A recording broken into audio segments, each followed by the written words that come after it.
Can someone really force you into bankruptcy? Let's talk about what's called involuntary bankruptcy. Although rarely used, did you realize that someone you owe money to can force you into bankruptcy? It's called involuntary bankruptcy. Basically, if you don't pay your debts to a creditor, they have the option of forcing you into bankruptcy. The main requirement here is that you are not paying your debts. Now, there are some other requirements and there's some exclusions. For example, you can't force a bank into bankruptcy. You can't force a nonprofit into bankruptcy. There's some other exceptions that are there. But this is certainly a risk if you have substantial debts and you're not paying those debts, especially if you're not making good faith effort to pay those debts.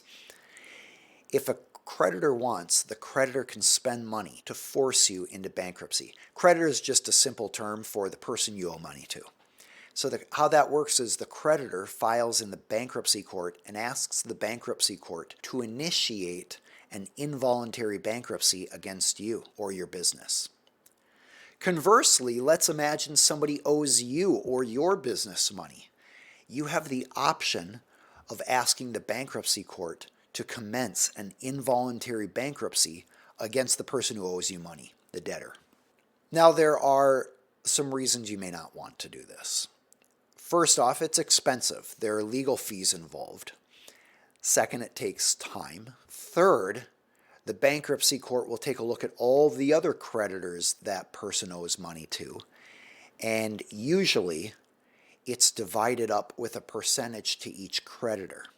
Now, how the bankruptcy court does that depends on the circumstances, but the bottom line is you might not get it much if you force that company or that person who owes you money into bankruptcy.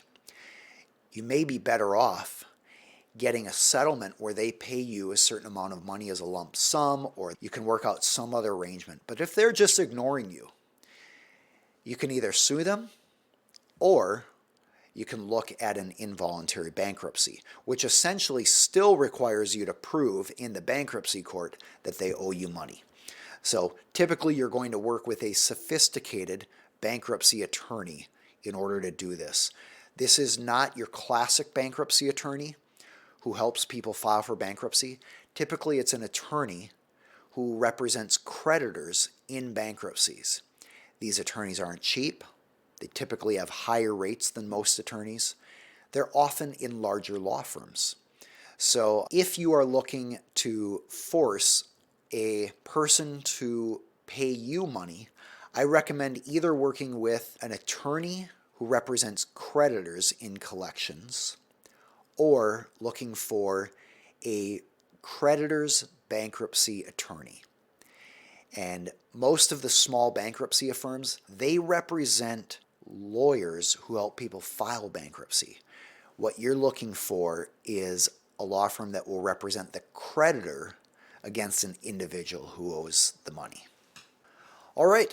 If you would like to get notified about the next live session, you are welcome to subscribe to the Aaron Hall Attorney YouTube channel.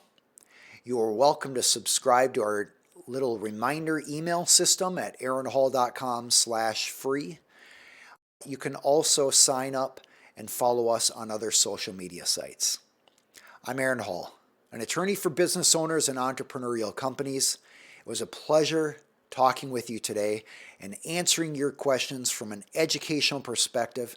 As I always say, before you rely on any of this, consult with an attorney. It's my hope that you use these questions to identify topics and questions to bring up with your attorney. Until the next live session, I hope you are doing well. Take care.